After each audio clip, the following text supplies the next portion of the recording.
지금 현재 검찰은 이제 8개월째 그 삼성 바이오로직스 분식회계 수사를 지금 하고 있습니다. 특히 이제 삼성 바이오라고 표현되는 바이오로직스에 대한 수사는 그 경영권 승계에 있어서 제일모직과 삼성물산의 합병 부분에 있어서 그 삼성 바이오로직스, 삼성 제일모직에 안했던 그 계열사들의 가치를 높이는 이런 측면에서 이제 분식회가 작동했다, 뭐 증거에 인멸했다 이런 부분이기 때문에 당장 검찰, 특히 최근에 그 윤석열 검찰총장 이후에 윤석열 호가 뭐 며칠 때 이제 압수수색에 이제 파고를 계속 이어가고 있고 네. 이런 상황에서 분명히 이런 부분에 있어서도 지금 해당 수사팀들 그 힘을 받게 되겠죠? 받게 될까요? 예, 탄력을 받을 가능성은 좀 있는데 네. 사실은 현재까지 진행된 거로는 저희가 뭐 지난번에도 한번 짚어봤지만 자 윤석열 그 총장이 그 취임 일성으로 기업 비리 이거 척결해야 된다라고 이제 얘기해서 이쪽으로 상당히 그 수사에 이 힘이 모여질 거다 이런 분석이 있었죠. 근데 마침 오늘 그 대법원 판결 중에서 저희가 좀 또 하나 이제 주목해야 될 것 중에 하나가 뭐냐면 아까 그 판시 내용 중에 저도 이렇게 보니까 그 부정청탁이라는 건 반드시 구체적인 어떤 그 이 사안을 부탁하지 않아도 되는 것이다. 그렇죠. 포괄적으로 네. 그런 정황이 인정이 되면 그거는 되는 거다. 자, 충분히 그 범죄 혐의가 성립이 된다. 이런 얘기로 본다면 지금까지 그 삼바라 그러는 게 좋겠어요. 자, 네네. 줄여서 그 삼바 수사 관련해서 사실은 검찰이 부딪혔던 여러 가지 한계는 주요 증인들의 어떤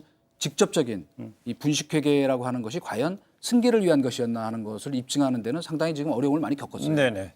지금까지는 대부분 뭐였냐면 증거 인멸이라는 아주 곁가지에 해당되는 걸로 뭐 구속이 되거나 기소하거나 이런 것들이 대부분이었거든요. 그런데 네네. 그런 의미에서 본다면 지금 그 이 삼바의 이제 모기업이죠. 제일모직의 가치를 부풀림으로써 이제 그 합병 과정에서 큰 이익을 얻고 지배권을 네. 그 확립하는 도움이 됐다고 하는 그런 그 논리적인 고리를 쫓아가는 수사가 훨씬 지금보다는 법리적으로도 탄력을 가장 받을 수밖에 없게 됐다. 핵심적인 이렇게 얘기할 수 있을 것 문제는 이제 같아요. 범죄를 소명해 들어가면서 중요한 게 이제 범죄의 동기 아니겠습니까? 어찌 네. 보면 첫 출발점이 이제 범죄의 동기가 될 수 있을 것 같은데 오늘 대법원 판결에서 어떤 경영권 승계에 대한 어떤 이재용 부회장의 의지 이런 것들이 재확인이 됐고 그것이 부정한 청탁으로 이어졌다라는 판단이 내려졌기 때문에 네.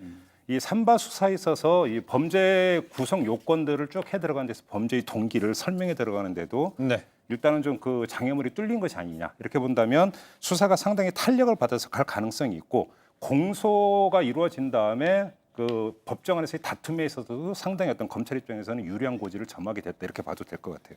네. 지금 뭐 예, 그와 관련해서 이제 아까 제가 그 이 경제 불확실성에 대해서 잠깐 말씀을 드렸기 때문에 뭐 삼성을 옹호하기 위한 얘기가 아니고 이 부분은 반드시 짚어야 된다라고 네. 생각하는 것은 왜 경제 불확실성을 얘기했냐면 그냥 간단히 얘기해서 저희가 비행기 뜰 때 비바람은 뚫고 이륙해요, 그죠? 네. 근데 안개가 끼면은 이륙을 시키지 않습니다, 그죠? 그만큼 불확실성이 가장 큰 적이거든요. 네. 근데 이제 삼성을 이제 놓고 본다면 이런 다시 이제 그 파기환송이 돼서 더구나 이제 형량이 늘어날 가능성이 매우 높아졌죠, 그죠? 높아졌죠. 지금 뇌물 액수가 50억이 늘어난 거 아닙니까? 횡령에까지 늘어나니까. 그렇죠. 그러니까 그런 과정에서 어쨌거나 이제 삼성이 작년에도 180조 미래 투자 계획을 세웠다가 아직 네. 실행을 못 하고 있는 것이 이런 리더십 리스크가 굉장히 컸거든요.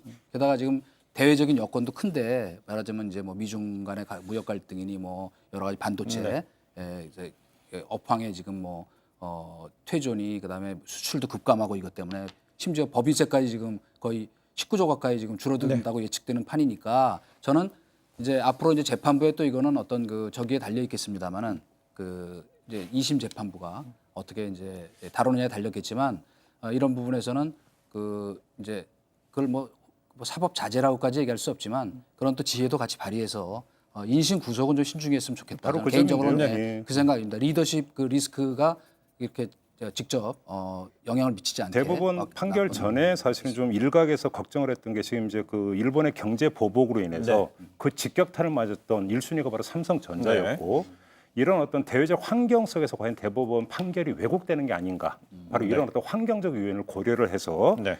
대법원이 법리 이외의 다른 판단을 하는 게 아닌가라고 좀 일각의 우려가 있었었는데 전혀 그렇지 않다라고 하는 것을 오늘 판결을 통해서 보여준 거는 상당한 어떤 그 호평을 해야 되는 그런 예. 부분이라고 보는 것 같고요. 또 한 가지는 그 이재용 부회장의 신병의 문제인데 파기환송이 됐다고 해서 바로 그렇다고 해서 구속 수감이 되는 것은 아니기 때문에 어떤 이재용 부회장의 어떤 신병의 검과 바로 변화가 나타나는 것은 아니다. 따라서 너무 어떤 위기론으로 이제 갈 부분도 아닌 것 같고 네. 또 한 가지는 이재용 부회장이 구속돼 있는 기간에 사실은 삼성전자의 주가가 올랐다 이런 이야기도 있기 때문에 네. 좀 일단 이건 좀 그냥 지켜봐도 좀 되지 않을까 싶은 근데 생각이 그 좀 들어요. 부분은 이 구속 기간 중에 주가가 올랐다는 거는 사실은 그거는 그 인과관계 없는 거를 좀 갖다 붙인 거예요. 그리고 지금 실제로 삼성 주가도 거의 저 17, 8% 가까이 떨어졌고 예. 지금 전체 우리 수출의 20%를 차지하고 있잖아요. 근데 지금 30% 가까이 지금 이 말하자면 반도체 수출이 줄어들었기 때문에 하여튼 이런 전체적인 그 방향 속에서 리더십의 리스크는 오지 않도록 하는 우리 사회 전반적인 지혜 발휘가 필요하다. 저는 이런 생각을 합니다. 예.